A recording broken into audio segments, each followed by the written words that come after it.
جاہلوں کے پیچھے لگے اور کیا ہو گئے؟ جاہل ہو گئے۔ آج آپ سوشل میڈیا کھولتے ہیں، عجیب عجیب بحثیں ہو رہی ہیں۔ ایک جناب کہہ رہے ہیں کہ بھائی جتنے جناب تھے فرار ہو گئے، دوسرا کہہ رہا بے ادبی کر رہے ہیں۔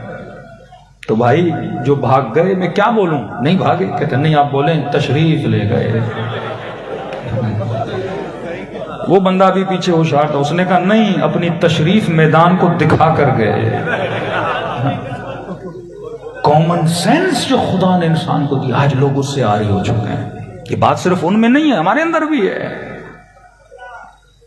کہ تاریخ پڑھو، یہ واقعات جناب سیدہ پڑھو، یہ امیر المومنین کی زندگی پڑھو، جوان سوچو تو صحیح کہ تم نے علی کی زندگی سے سیکھا کیا؟ اے خاتون سوچو تو صحیح، تم نے سیدہ معصومہ کی زندگی سے اتنی فضیلت حضرت عباس کو کیوں مل رہی ہے؟ اتنی فضیلت جناب معصومہ قم کو کیوں مل رہی ہے؟ اور ایسے لوگ بھی ہیں جو جاتے ہیں، اب میں تنقید نہیں کروں گا لیکن یہ بھی ایک معرفت کی کمی، کہ ایک جوان تھا وہ قم میں، ہمارا بچپنا قم میں گزرا، ہماری آدھی زندگی سیدہ کے دروازے پہ گزری ہے۔ صحن میں کھڑا تھا، اندر نہیں جا رہا تھا، اب ادب کی خاطر کھڑا، میں نے کیوں نہیں جا رہا؟ کہا میرے کسی پیر و مرشد نے کہا ہے، کیونکہ وہ سیدہ ہیں، پاک خاتون ہیں، لہٰذا میری نامحرم ہیں، لہٰذا میں نہیں جاؤں گا۔ میں نے کہا بندہ خدا، ایک تو بی بی کی قبر ہے، دوسرا زری ہے، تیسرا یہ زیارت خود امام رضا نے لکھوائی ہے، تیسرا امام رضا نے خود بولا ہے کہ زری کے سامنے کھڑے ہو کے میری بہن کو خود سلام دو۔ یہ فضیلت امام رضا نے بتائی ہے۔ اور جب کہتے ہیں حرم اہل بیت، آپ جناب سیدہ کی زیارت پڑھیں، السلام علی آدم صفوت اللہ، السلام علی نوح نبی اللہ، السلام علی موسیٰ کلیم اللہ۔ یہ جب اللہ ہے نا، سلام ہو آدم پر، سلام ہو نوح پر کلیم اللہ، سلام ہو ابراہیم پر، یعنی ان کو سلام کیا رہا ہے جو جہاں پر موجود نہیں ہیں۔ آپ موجود ہیں، مثلا کوئی صاحب یہاں موجود نہیں ہے، میرے والد نہیں ہے، میں کہوں میرا سلام ہو والد پر، ایک بولتا ہوں سلام ہو آپ پر۔ جب انبیاء کو سلام کرتے ہیں پھر امام رضا فرماتے ہیں اب جب اہل بیت پہ سلام آتا ہے پھر آتے ہیں السلام علیک یا امیر المومنین، سلام ہو آپ پر اے میرے مولا امیر المومنین۔ یعنی آدم یہاں نہیں ہے لیکن جب علی کو سلام کرتا ہوں تو مولا فرماتے ہیں علی وہاں ہے، حسن وہاں پر موجود ہیں۔ جب کہا نا یہ ہم اہل بیت کا حرم ہے، مطلب جب تم زیارت پر آتے ہو تو ہم 14 کے 14 وہاں پر موجود ہوتے ہیں۔ یہ فضیلت ہے۔ اب انسان خود کو اس فضیلت سے محروم کر دے صرف اس لیے کہ انسان کے پاس کیا نہ ہو؟ علم نہ ہو۔ ایک اشارہ زحمت کو تمام کروں کہ زندگی کے کچھ حصے ہیں۔ اب میں پڑھتا ہوں مثلا مولا علی کی جنگیں، فاتح خیبر، فاتح بدر و حنین، یہ کس کی فضیلت ہے؟ امیر المومنین کی۔ مولا کی ہے یا میری ہے؟ مولا کی ہے۔ میں تو شاید چوہے کو دیکھ کے بھاگ جاؤں، کچھ مومنین ادھر ادھر ہو رہے تھے، پتہ نہیں چپکلی تھی یا چوہا تھا۔ علی فاتح خیبر، فاتح خندق، شب ہجرت موت کے بستر پہ سونے والا میرا مولا، اور کہا کہ زندگی میں اتنی اچھی نیند علی کو کبھی نہیں آئی جتنی شب ہجرت علی کو نیند آئی۔ وہ امیر المؤمنین جس کا ماننے والا۔ اب ہم کیا کرتے ہیں شیعہ، خدا نہ خواستہ کوئی بیچارہ اہل سنت پھنس جائے، کہتے ہیں دیکھو تیرے بڑے بھاگ گئے تھے، میرا مولا روکا تھا۔ اب میں مولا کی فضیلت کو اس بندے کو تنگ کرنے کے لیے یوز کرتا ہوں، ٹیز کرتے نا، ہاں بھائی بتا تیرے بڑے بھاگے تھے۔ وہ بظاہر ہے اس کے بڑے کی برائی کرو گے اس کو اچھا لگے گا، اس کے بجائے کہ میں اس فضیلت سے کچھ سیکھوں کہ دیکھو میرے امیر المومنین کسی میدان سے نہیں بھاگے، اور آج دیکھو ہم شیعہ بھی کسی میدان سے نہیں بھاگے۔ یہ فضیلت ہے۔ ڈٹ کے کھڑے ہیں لبنان میں، ڈٹ کے کھڑے ہیں یمن میں، ڈٹ کے کھڑے ہیں سیریا میں۔ دشمن ایک مارتا ہے تو جواب دے کے 10 ان کو بتاتے ہیں کہ یہ غلط فہمی نہیں کرنا، تم نے کسی اور کو مارا ہے، تم نے اسے مارا ہے جو علی امیر المومنین کا ماننے والا ہے۔ یہ میں نے سیکھا۔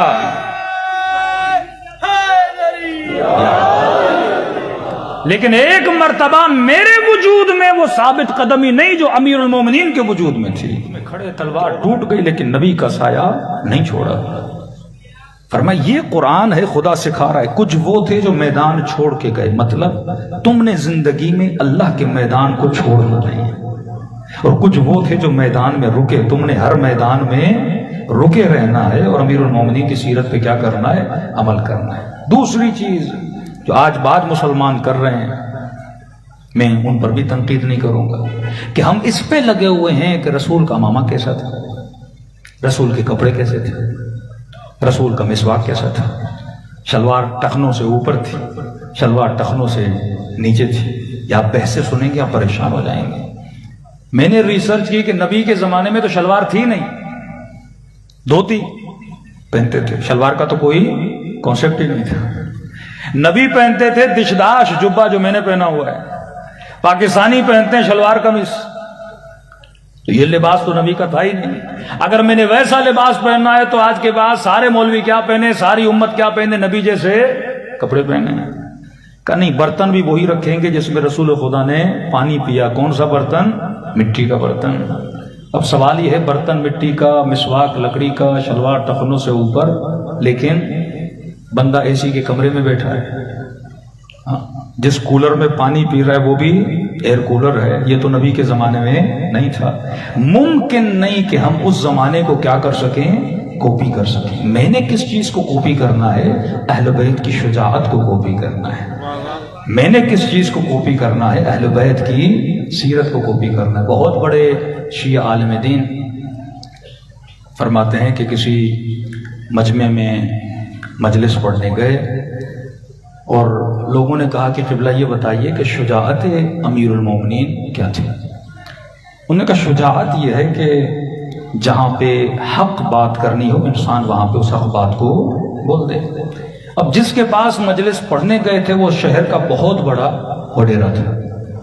اب عادت ہوتی ہے جو وڈیرے ہوتے ہیں آپ کو پتہ ہے ممبر کے اوپر آ کے بیٹھ جاتے ہیں. وہ آ کے بیٹھ گیا. مونچھیں اس کی ماشاءاللہ بڑی بڑی سی تھی. تو اب یہ بات مجمع میں ٹاپک تھا شمر کا، اور پورے مجمع کو کہا کہ تمہیں بتاؤں کہ شمر کیسا تھا. اور مجمع سارا پریشان کہ آج کے زمانے مولوی صاحب شمر ہمیں کہاں سے دکھائیں گے. تو کہا تمہیں بتاؤں کہ شمر کہاں ہے، کیسا تھا؟ کہ جی مولوی صاحب بتائیے. انہوں نے اس وڈیرے کی طرف اشارہ کیا کہ بالکل ایسا تھا. مونچھیں اتنی بڑی اور ایسے اکڑ کے ساتھ بیٹھتا تھا. اور یہاں جو مجلس پڑھنے آتے ہیں وہ پہلے تو بانیوں کی تعریف کرتے ہیں تاکہ اگلے سال بھی بلائیں.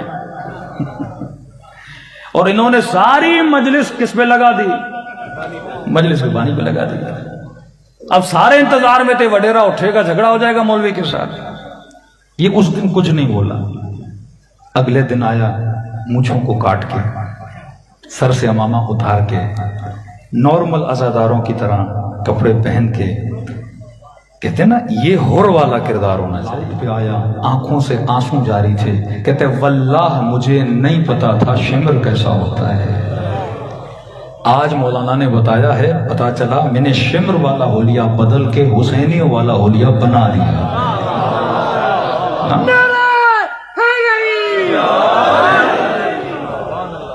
ہم لاکھ سمجھا کے تھک جاتے ہیں خواتین کو کہ بندے خدا یہ دیکھو جناب سیدہ نے کیا کہا، زندگی میں کیا آئے گی؟ کامیابی آئے گی. دنیا اور آخرت میں نجات چاہتے ہو تو بیوی کی باتوں کو سنو، خوشی آئے گی نا. میں کہتا رہوں پانی پانی پانی، پیاس بجھے گی جب تک پانی پیوں گا نہیں. آغا قراتی کہتے ہیں کہاں یا علی کہنا اور کہاں علی کے ساتھ رہنا. یا علی کہنا بھی اچھا، لیکن علی کے ساتھ رہو گے تو سلمان بنو گے نا. ان کی زندگی کو پڑھو گے، اس کو اپنے اوپر امپلیمنٹ کرو گے تو پھر ستاروں کی طرح کیا ہے، چمکو گے نا. یہ زندہ واقعہ ہمارے دوست پنجاب میں پکھر شہر میں کہتے مولانا ایران سے پڑھ کے کوئی 15-20 سال اتنی کتابوں کا ترجمہ کر کے ٹھیک ٹھاک مولوی، تھوڑا آیت اللہ کے قریب. گاؤں والوں میں اعلان ہوا ایران سے پڑھا لکھا بہت، اتنے سال پڑھ کے ہمارا بچہ محنت کر کے آیا ہے. اور مولانا کو مسجد میں بٹھا دیا. اب ڈیلی گاؤں والے آ رہے ہیں. میں نے کہا کیا پوچھتے تھے گاؤں والے؟ کہ اکثر خواتین کہ مولانا شوہر کی میرے ساتھ بنتی نہیں، کوئی تعویذ دیجیے۔ مولانا سانس بہو کا بہت مسئلہ ہے، کوئی تعویذ دیجیے۔ میرے میاں کا کہیں چکر چل رہا ہے، کوئی تعویذ دیجیے۔ اب میں نے صاف بولا کہ میں نے قم میں یہ نہیں پڑھا۔ کہتے تو کیسا مولوی ہے، 20 سال ضائع کر کے آیا، فلاں پڑوس میں دھڑا دھڑ وہ تعویذیں دے رہا ہے، اور ہم نے کہا کہ 20 سال کا تجربہ ہے، قم سے پڑھ کے آیا ہے۔ قم جو وادی ہے جناب معصومہ قم، اب سمجھ رہی ہیں کہ وہاں سے کیا پڑھ کے آئے ہیں؟ تعویذوں کا علم۔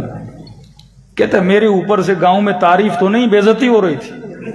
یہ کوئی نماز کا پوچھتا، کوئی حج کا پوچھتا، خواتین کے مسئلے پوچھتے، نوجوان اپنے مسئلے پوچھتے، لیکن کچھ بھی نہیں۔ میں نے امیر المومنین کی روایت پڑھی کہ کلموا الناس بقدر عقولہم، لوگوں سے اتنی بات کرو جتنی لوگوں کی سمجھ ہے۔ کہ ایک خاتون آئی بہت پریشان، کہ مولوی صاحب پریشانی بہت ہے، کیا مسئلہ ہے؟ کہ میری سانس جو ہے بڑی بد اخلاق ہے، صبح سے شام تک مجھے گالیاں دیتی ہے، کوئی ایسا تعویذ دو اس کا منہ بند ہو جائے۔ انہوں نے کاغذ منگوایا اور کاغذ کو بند کیا، کہ دیکھو جھگڑا کب شروع ہوتا ہے؟ کہ صبح شروع ہو جاتی ہے، کہ یہ سنبھال کے رکھنا، ایسا تعویذ دیا ہے کہ پورے پاکستان میں تجھے کوئی نہیں دے گا۔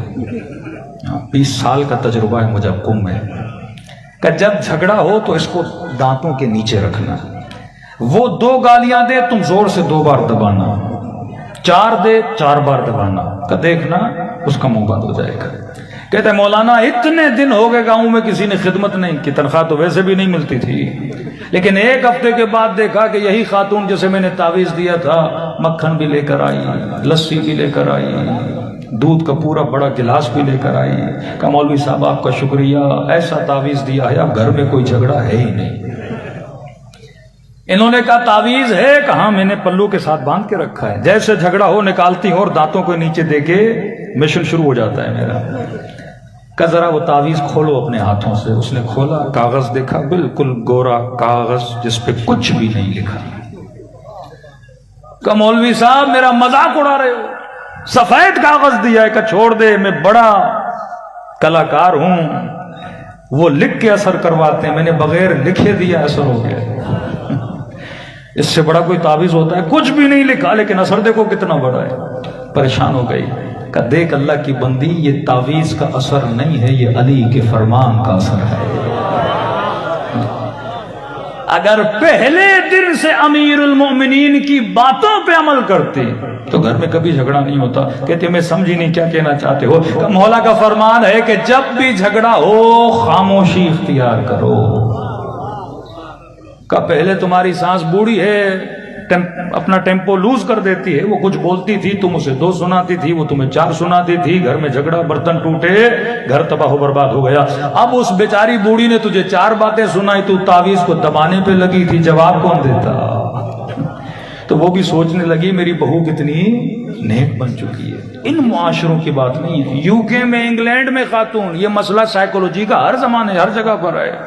حدیث قصہ پڑھیں، نام اہل بیت لیں، لیکن فرامین اہل بیت کا پتہ نہ ہو تو گھروں کے اندر بھی کیا ہو جاتی ہے؟ انبن ہو جاتی ہے۔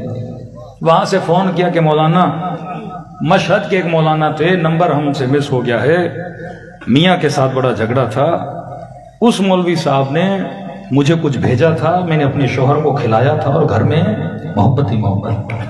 میں نے کہا کیا بھیجا؟ کہ مولانا انہوں نے مشہد سے چینی بھیجی تھی، 1 کلو چینی۔ کہ چینی اب ختم ہو گئی۔ میں نے کہا 1 کلو چینی کے کتنے دیے؟ کہ مولانا میں نے 500 پاؤنڈ دیے تھے، 1000 پاؤنڈ بنتا ہے تقریباً 4 لاکھ، 500 پاؤنڈ بنتے ہیں 2 لاکھ۔ میں نے کہا یہ تو ہم سے بھی آگے نکل گیا بھائی، 1 کلو چینی کے کتنے لاکھ لیے؟ 2 لاکھ لیے۔ اب ظاہر ہے وہ دوست تھے، ان کا کاروبار میں نے خراب کرنا نہیں تھا، تو میں نے کہا چینی ختم ہو پھر وہ مولانا دوسری کلو بھیجتے تھے۔ اب مولانا کا نمبر نہیں ہے تو آپ چینی پڑھ کے دے دیں تاکہ مسئلہ حل ہو جائے۔ اب مسئلہ چینی کا نہیں تھا، یہ لوگ کیا کرتے ہیں، خاتون نے بولا کہ شوہر کی میرے ساتھ بنتی نہیں، مولوی نے پوچھا ہوگا اچھا چلو ہم آپ کو کچھ پڑھ کے دیتے ہیں، پہلا سوال کیا ہوگا آپ کے میاں کو کھانے پینے میں اچھا کیا لگتا ہے؟ تو انہوں نے بولا کہ وہ چائے بڑے شوق سے پیتے ہیں، کوئی بولے گا سوئیاں بڑی شوق سے کھاتے ہیں، کہا ٹھیک ہے، کہ اب میں بھیج رہا ہوں چینی، تم نے چینی کو ملانا ہے چائے میں، کتنے کپ پیتا ہے دن میں؟ کہا 3 کپ پیتا ہے، بڑا شوقین ہے، کہا 3 نہیں تم نے 4 پلانے ہیں۔ پہلے کیا تھا، میاں جب باہر سے گھر آتا تھا 100 بار اس کو بیوی کو بولنا پڑتا تھا سر میں درد ہے چائے بنا، یہ کہتی تھی گھر کا کام بھی کروں بچے بھی سنبھالوں اوپر سے تیرے لیے چائے بھی بناؤں۔ اب مولوی نے دی چینی، شوہر کو چائے نہ ملے تو غصہ، 100 بار بولنا پڑے کہ چائے کا کپ لاؤ۔ اب جب مولوی نے کہا کہ چینی کو چائے میں ملانا ہے، اب میاں گھر میں چائے کا کپ پہلے سے تیار ہے، تو شوہر بھی دیکھے گا کہ جب بیوی کا اخلاق اتنا اچھا ہے تو اس کا اخلاق بھی کیا ہو جائے گا، بدل جائے گا۔ فرمایا اگر گھروں میں علی اور سیدہ جیسا اخلاق بناؤ تو کبھی تمہارے گھروں میں کوئی جھگڑے نہ ہو۔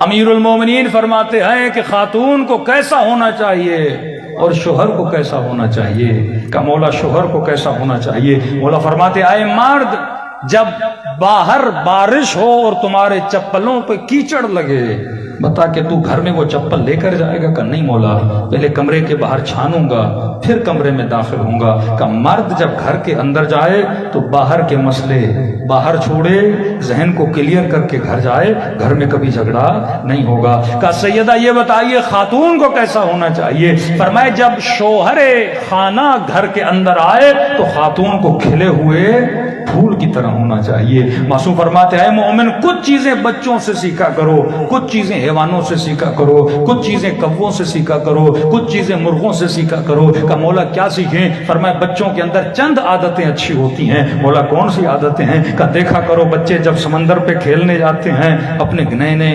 3-3 4-4 گھنٹے محنت کر کے مٹی سے گھر بناتے ہیں، لیکن جب باپ کہتے ہیں میرے لال چلنے کا وقت ہے، اتنی محنت سے بنائے ہوئے گھروں کو لات مار کے چلے جاتے ہیں۔ فرمایا جب دنیا میں آؤ تو محنت کیا کرو اور گھر بنایا کرو، لیکن جب اللہ کا بلاوا آئے ان گھروں کو ٹھوکر مار کے علی کی ملاقات کے لیے چلے جایا کرو۔ کہ چھوٹے بچوں کو دیکھا کرو جب 2 بچے آپس میں لڑتے ہیں، والدین کو شکایت کرتے ہیں کہ فلاں بچے نے مجھے مارا ہے، یہ بڑے آپس میں لڑنے لگتے ہیں، لیکن 2 گھنٹے کے بعد یہ بچے آپس میں پھر کھیلنے لگتے ہیں۔ فرمایا مومن کا اخلاق ایسے ہوتا ہے، ایک دن لڑتا ہے دوسرے دن اسی کے ساتھ گلے مل لیتا ہے۔ مومن کبھی بھی دل میں بغض اور نفرتوں کو پالتا نہیں ہے، اور فرمایا جس دل میں بغض ہو اس دل میں علی کی ولایت نہیں ہوتی، جس دل میں نفرتیں ہوں اس دل میں علی کی محبت نہیں ہوتی۔ فرمایا تمہیں جس قاعدے اور قانون پہ عمل کرنا ہے وہ قاعدہ یہ ہے کہ انی سلم لمن سالمکم وحرب لمن حاربکم، مولا میں ہر اس سے محبت کروں گا